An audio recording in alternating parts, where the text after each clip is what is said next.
Alright, welcome everybody to the last week of the regular season of Season 7 of the BBL. I am doing a special event here where over the Discord, me and my opponent, the Boston Reds, coached by Shrewsbury, are playing at the same time. So I will have his stream running in the background and be seeing that as I play my game. So I'll be commenting on that as well, and those watching this live will get to see both at the same time. The Reds, the Melonheads had a very memorable matchup the first time we played. On that match of the week, the final score was 6-6, which the Reds won by virtue of being the home team. So I'm definitely going for some revenge there, as well as just getting finally another win this season, as I lost another very close match last week at a 10-10 score. Well, Shrewsbury will be hoping to get a fourth win in the season, 4-10 and 3 games ahead of me.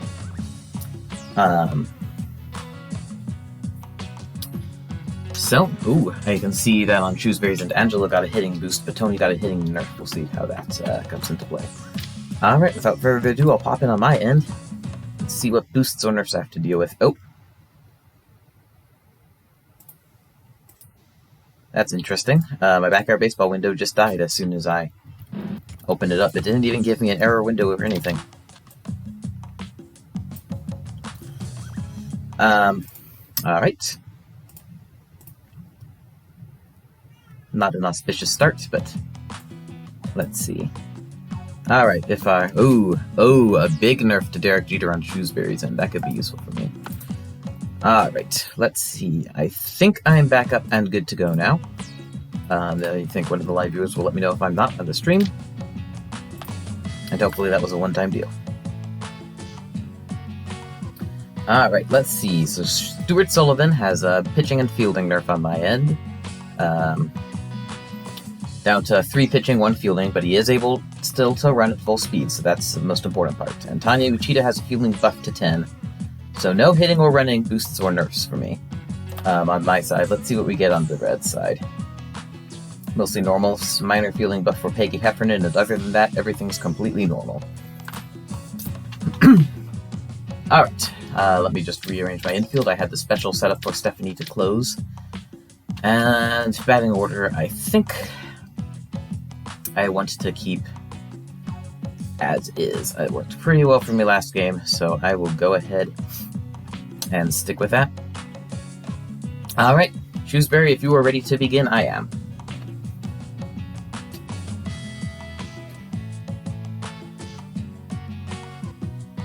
Alright, let's go.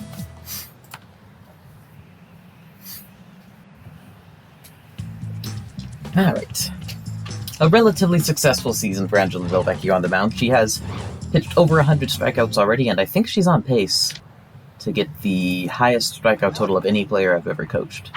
Maybe a bit below Chucky Flinder in Season 3, I'm not sure. On the other hand, she's given up quite a few hits and runs, but I think she's pitched 3 straight shutouts, so that's going for them. Bobby Higginson leads off with a ground ball towards first base. Stephanie's easily able to get him out. So to balance out Shrewsbury's end, Derek Jeter has a boost on my end. His baseball ratings were the same, so it's a small change, or it's changed to a completely hidden stat. But Jeter slaughtered me in our first game against the Reds at shortstop. A big reason why I lost. If he puts up a similar performance here, he's going to get my nomination for Goldie Glove for this season. But Angela is able to strike him out here for the second out. Brings up Mike Piazza. Let's see that on Shrewsbury's end, Earl Abbott led off with a strikeout. So far, so good for me. But let's not get too cocky yet. I haven't batted it all yet. I do think Shrewsbury is favored in this match. He's been pretty strong, I think, in the past couple of weeks, and in general, I tend to not play as well at my home field of Casa. But we'll see how it goes. Shrewsbury, of course, will not be familiar with Casa, and he will have the disadvantage of some bad days going on. In any case, Angela able to strike out Piazza for her second strikeout of the game, and get us out of the first with the top of the first with no action. Stuart Sullivan, the leadoff hitter in the bottom of the first. Again, having a bad day, but only to pitching and fielding. Should be able to get on base as well as normal. Which is usually pretty well, although he hits a nothing ball there. Piazza fires it up to first. The good news is that for whatever reason, I think they were shifted left. Tommy was too far away from the bag, though, so Stewart actually beat the first baseman to first base. And so he's safe there when otherwise he would have been out. That's good. Puts a runner on first base to start with. And Alexis Weiss a hitter. Stewart has no trouble stealing second. I can see that Shrewsbury also has a runner on second in his game.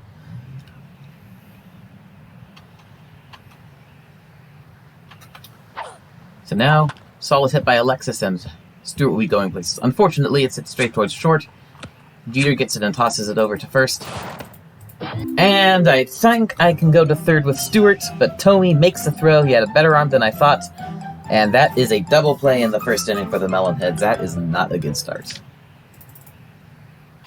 That was not a good start. I thought I could get farther than I could with Stewart, and so instead of still a runner on second and one out, I have nobody on, 2 outs, and the Reds have a power-up waiting in the wings, so Lou hits a nothing ball, but fortunately this one's called foul. I can see that the Reds are able to score Carlos Beltran, so now it's 1-0 in the matchup, and what looked like a high pitch turns out to be strike 3, so Lulu goes down looking. So, leadoff hit by Stewart, but then the double play and getting caught looking leads to a poor start for the Melonheads. No score after 1 for me. Overall matchup, I'm down 1-0 with Shrewsbury still hitting in the first. And with 2 of my stronger hitters coming up instead of my runners in the next inning, that's not a good sign for my chances.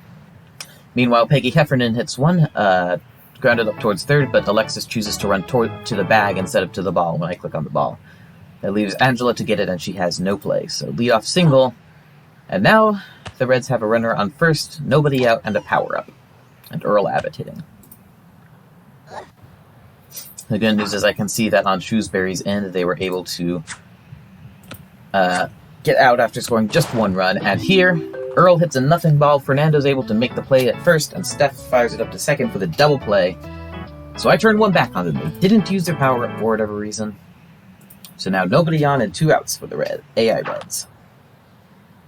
Sadly, I can't use a power-up that I get from there. Hannah hits 1 up the third base line, but Fernando's able to get this one and throw it to first for the 3rd out. So a bit of a scare there with the leadoff single, but still able to get out of the top of the second unscathed. Let's see if we can start getting stuff done at the plate.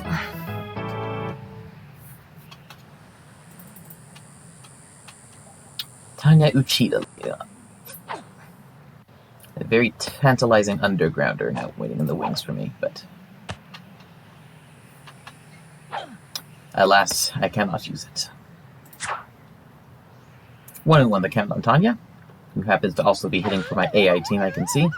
Earl bounced out a corkscrew, but that is just slightly too high. 2-1 the count, and that's going to tire Earl out even more. If I can get him good and tired out, that will be very helpful. And Tanya drills 1 down the left field line. Just barely lands foul, though, which is a shame. That would have been an easy hit, quite possibly a double, if it had landed fair, and it looked like it was going to be fair. Instead, 2-2 count, and this one is a grounder towards shortstop, but Jeter does not field it. Instead, whoever plays third base gets it, but he still has enough of an arm to get it to first in time for the 1st out.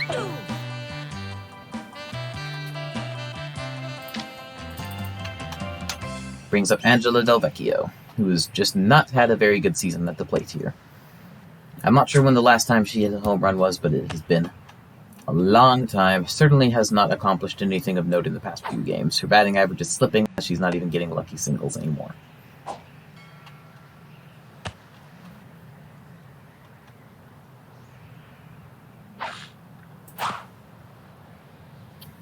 Hits a very high fly ball towards right field, but it doesn't look like it's going out far enough.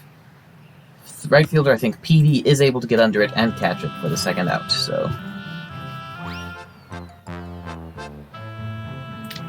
brings Vicky up. Nobody on, 2 outs. Looks like this is going to be another nothing inning, but we'll see. Maybe the bottom of my lineup can string some hits together here and get some stuff going on. at the very least give us a better situation for the next inning than Tony Delvecchio batting leadoff.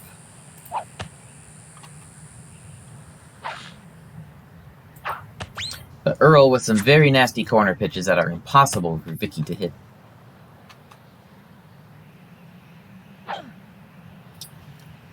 Low for ball 2. 2-2 the count on Vicky Kawaguchi. Currently in the overall matchup, the Reds are still up 1-0. Nasty corkscrew in the corner, but had to swing at it to avoid the strikeout. Fortunately, Vicky hits it perfectly. Ground ball towards third base, near where nobody is, beating the shift as she hit it in close stance. So she's able to get the single. And if power-ups were allowed, I would be sitting pretty right now with 2 waiting in the wings now. As it is, oh well, I at least have a runner on first. Tony Delvecchio up to bat. Nice pitch. If nobody was on, I probably would have swung on that one, but as is, Vicky's got to steal second base. She almost gets tossed out in the relay from second to short, but making the slide, he's safe. And Tony drills one up the line. Nobody's catching that one right away. Going into left center. That's not bouncing over for the ground rule double. But it is a single, and it looks like Vicky is going to make it home in time.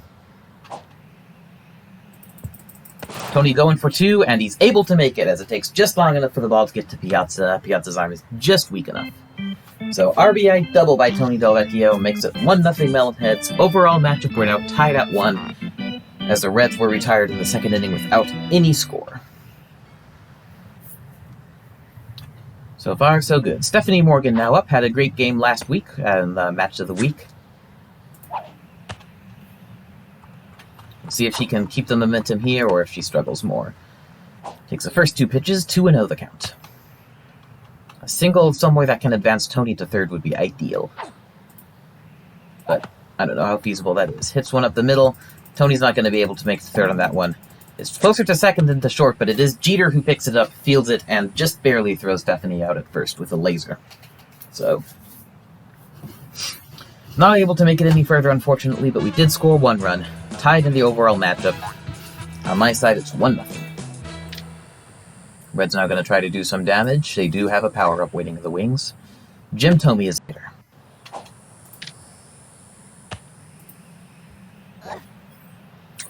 Gave the Reds a power-up by having a better arm than I expected and throwing Stewart out at third base in the first inning.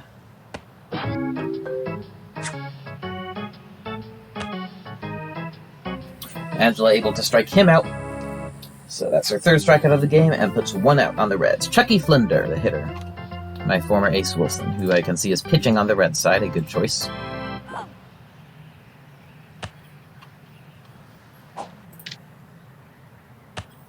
Strike 1. And strike 2 taken by Flinder. The AI Melonheads have a power-up too. Ooh, so now it's a big threat for both of our teams. As the AIs for both teams have power-ups. That could make this interesting. And hit. The ball is hit towards third base. Should be a play, but Alexis bobbles it, and then in a mess of everyone tangling over each other, nobody's there to grab it. So Chucky's able to turn a routine out into an error single. Could be bad news with the Reds' power-up.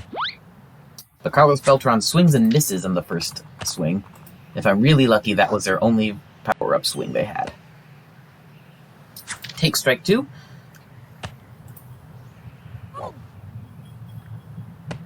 And swing and a miss again for strike 3. So if he was going for power-ups, that was a very, very good at bat.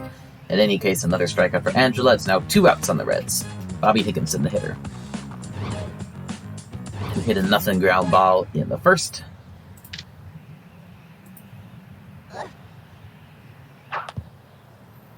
Hits a slightly more ground ball here, barely up the first baseline in the mirror of what I just saw playing out on Shrewsbury's stream. And Fernando's able to make the play easily for the 3rd out. So another hit, but no power-ups showing up, no runs for the Reds. Going into the bottom of the 3rd. Overall matchup's tied at 1. We're now hoping to extend that lead. Fernando Diaz leading off. In a bit of an awkward position with Stuart Sullivan on deck. It might be difficult for him to get a good situation to get on base and then be safe also at Stewart's at bat. Takes the first 2 pitches, 2-0 the count. I believe Fernando leads the team in walks this season. Swings at one that turned out to be too far inside, so that's an awkward pop-up. Abbott is not there, though. He goes to catch it on the bounce, the low aggression that we had talked about before coming into play. Jeter is there to get it, but he misjudged where it was slightly. He had to jump on it to get it, and that gave just enough time for Fernando to make it to first when otherwise he would have been out. So, lead off single for Fernando on a very sketchy play, but first base is first base. And then Piazza flubs the throw to second base, takes 2 throws to get it going, and that gives Fernando plenty of leeway to make it to second. So Stewart's now up with 1 on second. Nobody out. Stewart hits one up towards the first base line. With a scarier pitcher, I'd be afraid, but Earl's not the strongest arm, and once again, Stewart beats Tony to the base anyway. Runners on first and second with nobody out. Alexis Weiss, the hitter. This is a good situation. If she can get a good hit here, and she's one of the best hitters on the team, then we could be going places.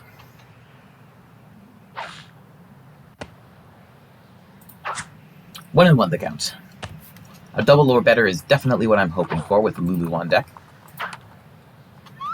Tempting pitch, but fouled off. It looked like it was on the outside edge. Alexis tendon squared, so. And once again, wrong stance open. That one was a bit towards outside, so Alexis just hits it into the ground. However, Earl does not know what he's doing. He had an easy play at third, but he chose to run the ball towards third base when nobody was originally covering it. That gave enough time for everybody to make it to the base safely. So once again, Reds having trouble fielding well here. Gives me another base. Bases are loaded. Nobody out. Unfortunately, Luan Louie is a hitter, and I cannot use the screaming line drive or undergrounder. I would use them in a heartbeat if I could. This is when the no power-ups rule really sucks. So instead, I'm going for line drive swing and hoping for the best. If Lulu can poke it into a gap, that would be best. Suicide squeeze, I imagine the most likely outcome there is just Fernando gets thrown out at home. So that's not particularly great. I'm holding out for a walk here. I don't know if I'll get one or not, though. Lulu fouls one off. 2-2 the count now. Mostly I'm just hoping to not get another double play. We have Tanya and Angela waiting in the wings.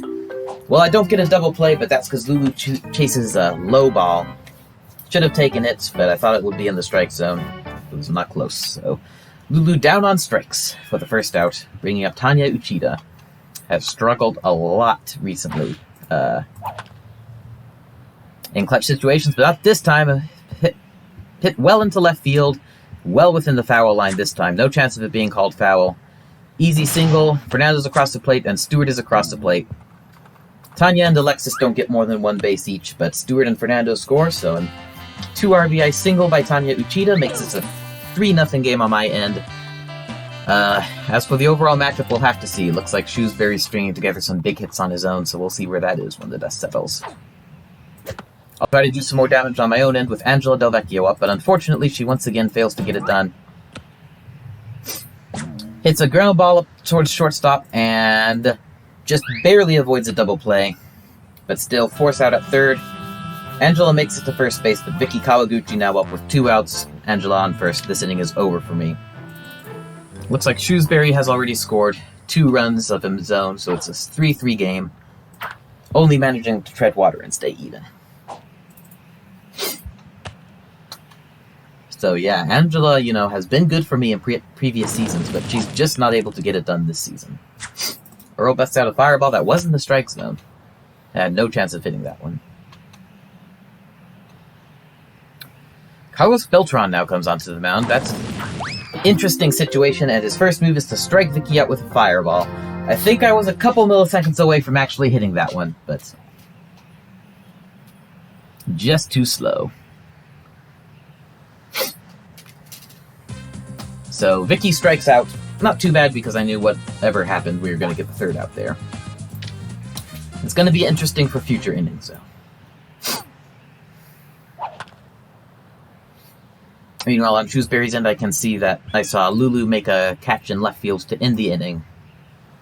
So it's still a 3-3 game. The difference is that Shrewsbury has 3 more innings to hit, and I only have 2. So we'll see. Derek Jeter leads off with a nice liner into left field, which does land for a double, leadoff double. So runner on second, fast runner on second, nobody out. Reds have a power-up waiting in the wings. Piazza does not use it, though. Instead grounds it straight to Angela. Thinking about it now, I should definitely have thrown Jeter out at third. I think I could have done it. I was just thinking to make the play at first, though. We do make the play at first for 1 out, but now Jeter is on third base. The good news is I can see that my Melonhead's got a runner on. I know that they had a power-up as an AI, but it looks like Vicky isn't using it, so I don't know what's up with the AI and power-ups today. And by extension this season. I thought they always used it if there were runners on base, but they keep defying that this season. It's possible that on my end, Beltran just flubbed his power-ups. Flubbed his team's power-ups with a couple of missed swings. Here, Peggy Heffernan hits one into the ground. Fernando is able to make the play and throw her out at first.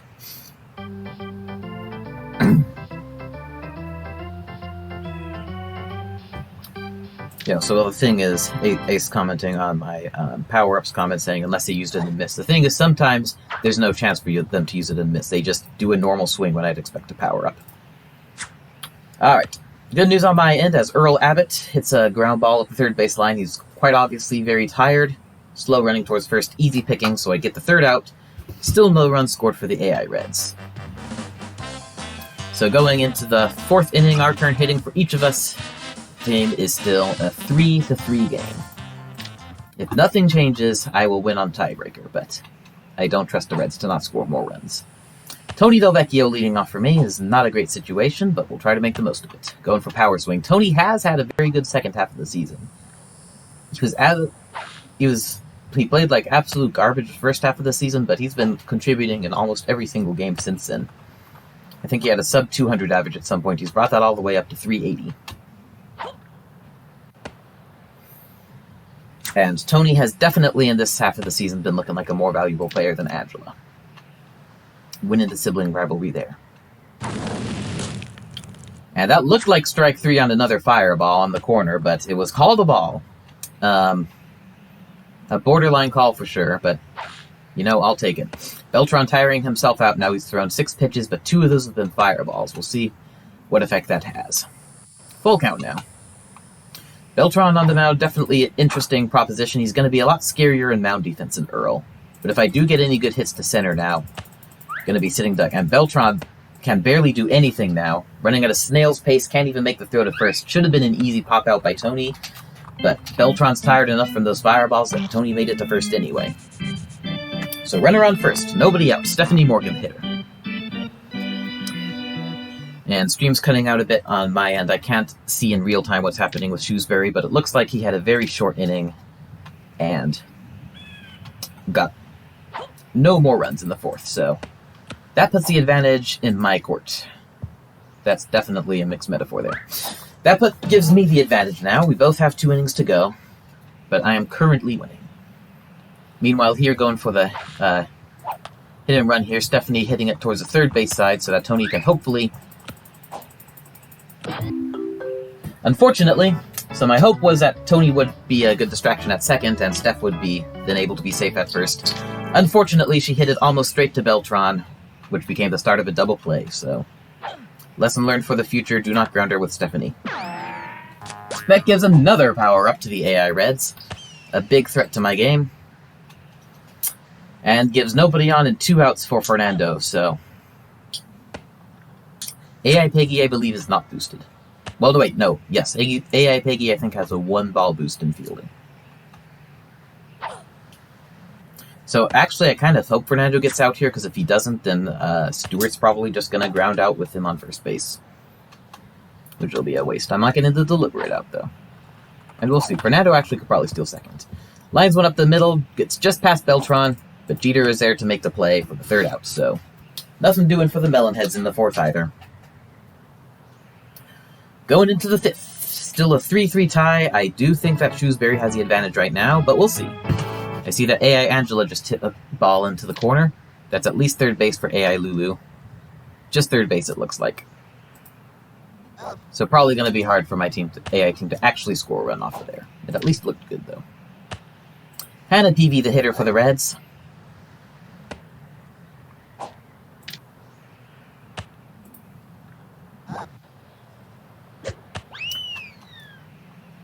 Swing and a miss, strike 2. Angela struck out 2 in the first inning, but has cooled down significantly since then. Only 2 strikeouts in the last 3 innings.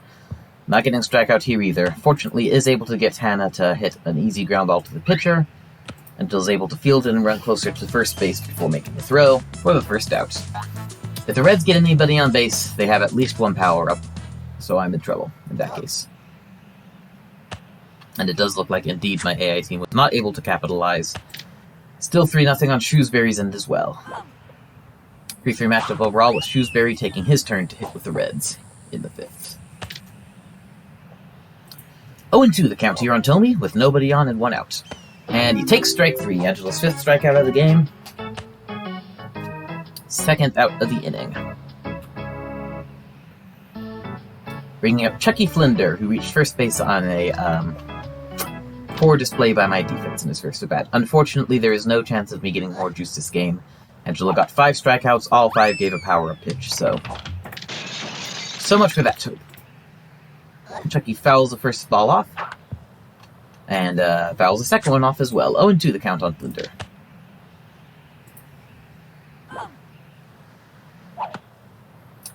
And pops one up right between the bases. Alexis and Angela are both going for it. Angela drops it, and Alexis just watches it fall on the ground instead of going to catch it. So, thanks for that. Chucky, for the 2nd at bat in a row, reaches first base on an error.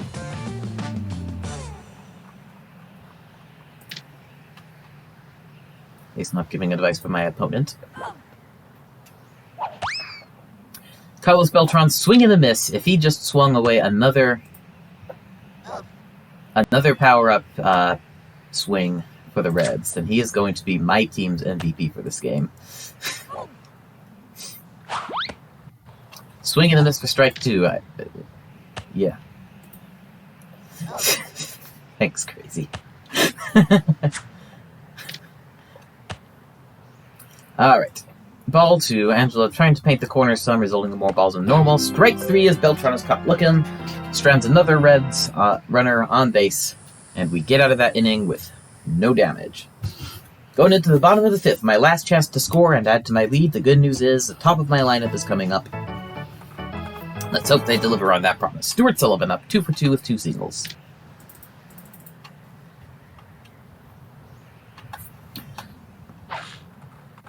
At the plate, Beltran probably swung away a number of the Reds' power-up swings. On the mound, he came in with the fireballs early and tired himself out a lot and made himself a lot easier to get hits off of. So right now, Beltran is my player of the game.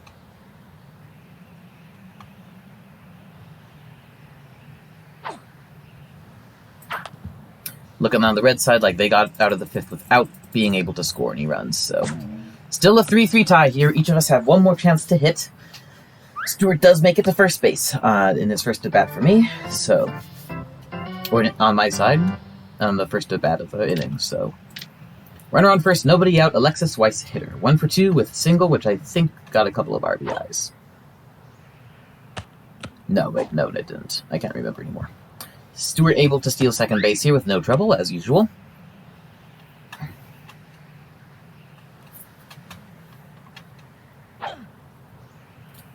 Inside for ball 2. 2-0 the count on Alexis, so walk is not particularly what I'd like. Some sort of base hit that advances Stuart past second base is what we'd like, and Alexis blasts one towards center field. That's Earl Abbott's territory. Earl Abbott is tired out and doesn't have a good arm even at the best of times. Tosses one in, Higginson coming in to throw it in, but Stuart has already crossed the plate, and Alexis, with very little effort, is able to make it to second base. RBI double for Alexis Weiss. It's now 4-3 in the overall matchup, Melonheads. Still nobody out. Lulu up. She's had a bad day today. Got in 2 strikeouts, actually. First, taking strike 3 and then swinging at a wild pitch for strike 3 afterwards. Take strike 1 here.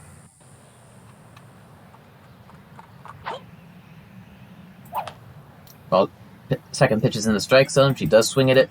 Beltran gets it. He's clearly recovered some. I don't know if that was natural stamina regeneration or if he got more juice. But in any case, he was able to get the ball in time to make the play at first, so Lulu is out. Went 0 for 3 today.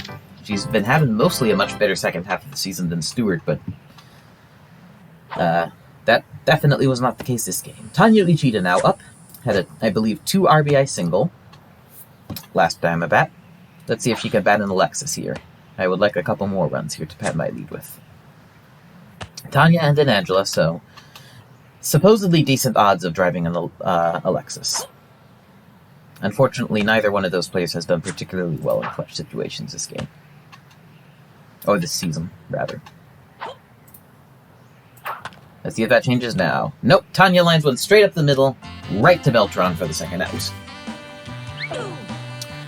Shrewsbury's in the 6th inning already on his end, actually. Top of the 6th, and he has 2 outs, so I might be about to clinch a matchup.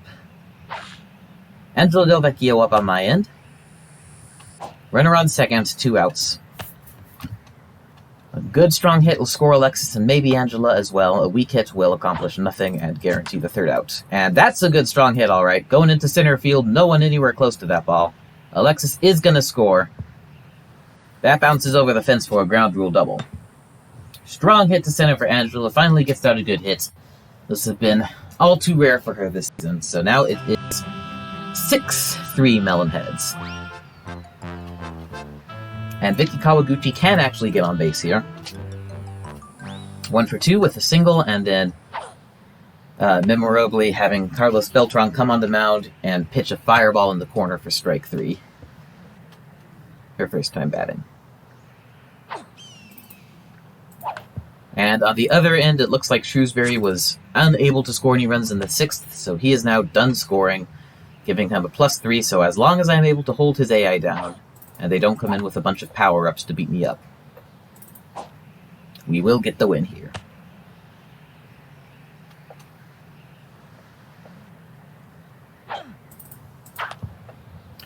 Vicky grounds it up the first base line. They've got it, but the problem is nobody's at first base. They try to make the play there anyway. Beltran not able to handle it. Oops.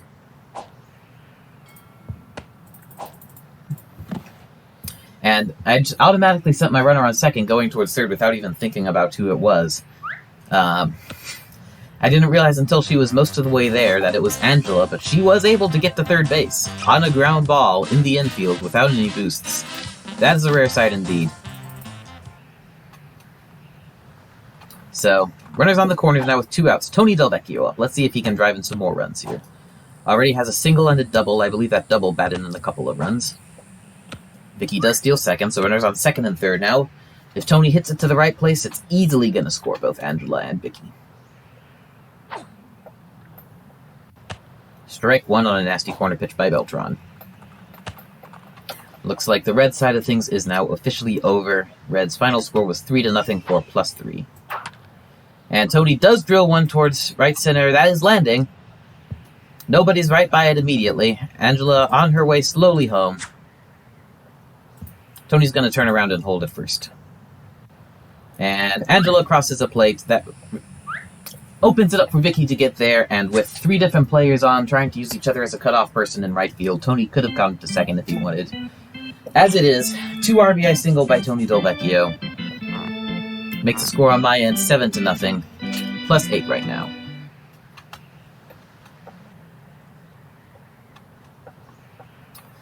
Melonhead's coming on strong here in the second half of the season. I'm 1 run away from tying my second highest score this season after getting my highest score of the entire season last week. Could mean good things for the consolation tournament.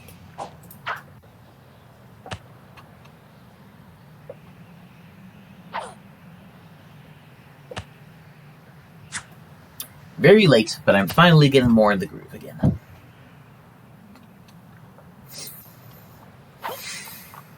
Yeah, I bet that Junior Bad Day was really bad. And Stephanie draws a 4-pitch walk from Beltran. I get the feeling he'll be replaced on the mound very soon. Alright, let's see what Fernando Diaz can do. He definitely has a potential to get a good drill in the hole that lets my runners advance a couple bases, and that's what's needed to keep this rally going. Stuart Sullivan's on deck, and if he comes up with the bases loaded, I don't think everyone can be safe. unless the Reds truly choke on the field. Fernando drills one towards left. The problem is that's going to land way too close to Higginson. He does get it. Throws it to second to easily get Steph out there. So that is a third out. That's going to be the end of my scoring here. Now let's just see if I can keep the AI Reds down on my end and make this a done deal. Higginson leading off. The real question is, do the Reds still have any power-up swings? Or did Carlos Beltran swing them all away?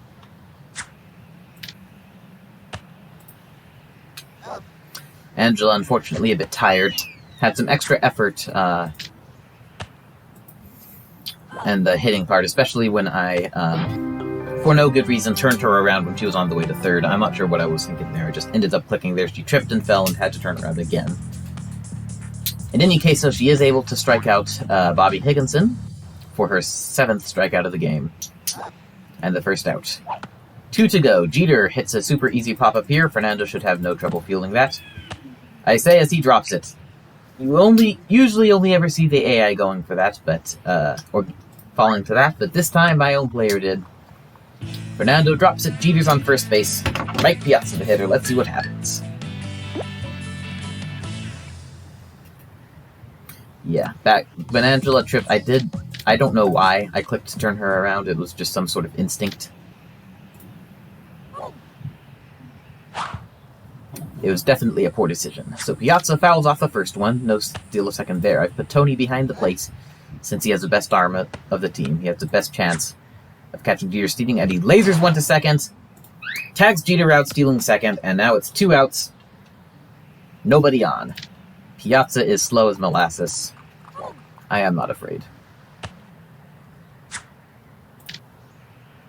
Alright. 1 and 2 the count. Let's see if we can put a lid on this. We can. Piazza swings and misses on a perfectly placed strike 3. Angela's 8th strikeout of the game, and that will be all for this game. Final score 7-0 with a multiplier that's a +8. So in the overall matchup, Melonheads win for only the 2nd time this season. Final score 8-3.